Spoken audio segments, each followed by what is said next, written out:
Hello! Blessed Friday po sa inyo, aking mga kaibigan, followers, subscribers, and supporters. In this video po ay magluluto po ako ng ginisang gulay. Style pakbet po siya. Hindi ko po ito matawag na pakbet kasi kulang po ako ng ingredients like okra. At wala rin po akong fresh tomato, kaya ang gagamitin ko sa aking pagluluto ay tomato paste. Dito yung ating timpla. Ating mga sangkap sa pagisa, ang ginger, garlic, red onions, and long green chili. At ang ating squash, long green beans or sitaw.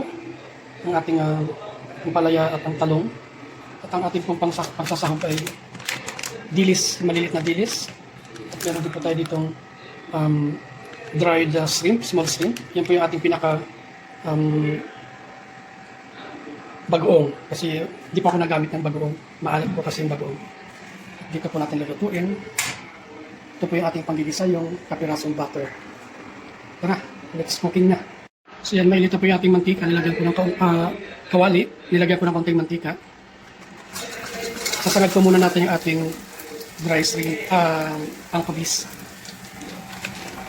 Bubusa po muna natin siya para maging crunchy.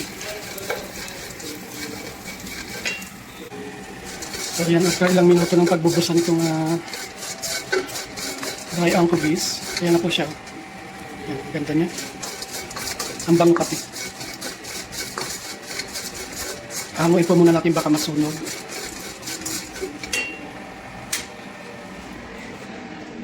So ayan, nabusan na po natin yung ating anchovies. Simulan naman lang po natin pagigisa ng ating mga gulay. Ayan, na-melt na po natin yung ating butter. Nilagay na po natin mga lamas, ginger,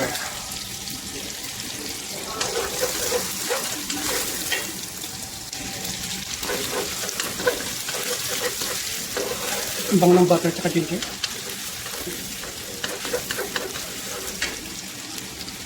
Ang ating garlic,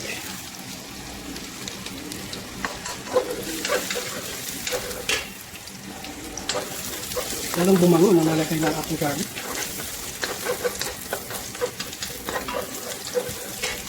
Siyempre, pagsasabay na po natin ang long green chili at ang red onion. Yan, halong bumango ang bango-bango. Ang sarap ng aroma ng ating mga lamas.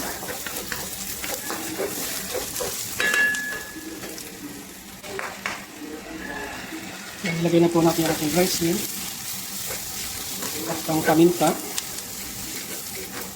Lalong bumango yung ating ginigisa mga kaibigan. Dagdagan po natin. Ito po yung pangpalit natin sa bagoong. Hindi po kasi ako bumibili ng bagoong kasi bukod sa mahal, nakakaala. Kaya dry shrimp lang yung sasahog ko pag gumagawa ko ng pakbet. At siyempre sabawan po natin para mahalo ng maigi.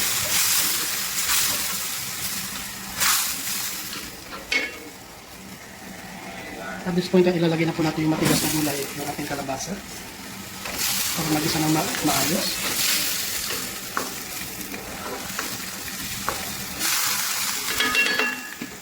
Dadagdagan po natin yung sabaw at tatakpan po natin para maluto po yung kalabasa. After a couple of minutes, susunod na po natin yung ibang sangkap. So at this point, titignan po natin kung okay na. So, okay na po yung ating kalabasa. Yan po. Paluto na yung ating kalabasa. At this point, lalagay ko na po yung ating tomato paste. Mga 3 tablespoon lang po yan nilagay ko. Ang asim.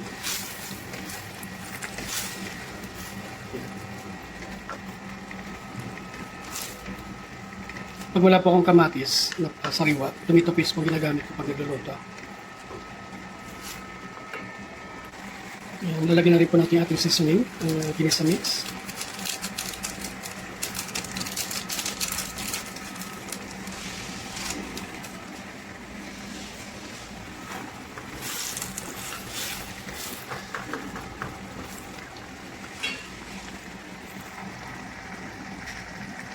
Sunod na po natin iba nating gulay.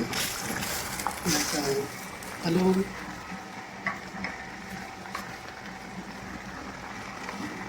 sitaw, at ampalaya. So yan, nahalo na po natin maigi yung ating gulay. Tatakpan po ulit natin, wait po natin ng mga ilang minuto. Yung sa totally maluto. So yan, after ilang minutos, titignan po natin kung okay na yung ating gulay.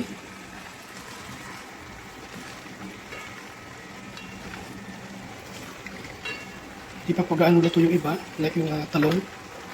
Pero yung kalabasa natin okay na. Inauna ko po talaga yung kalabasa kasi matagal siya maluto.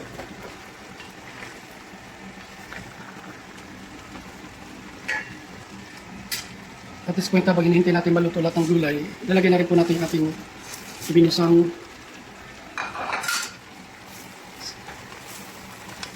dry anchovies. Ayan. Hindi ko alam kung anong tawag sa gulay na ito. Hindi naman ito pakbet kasi kulang ng ingredients. Wala tayong okra. Tawagin na lang natin siyang halo-halong gulay na ginisa.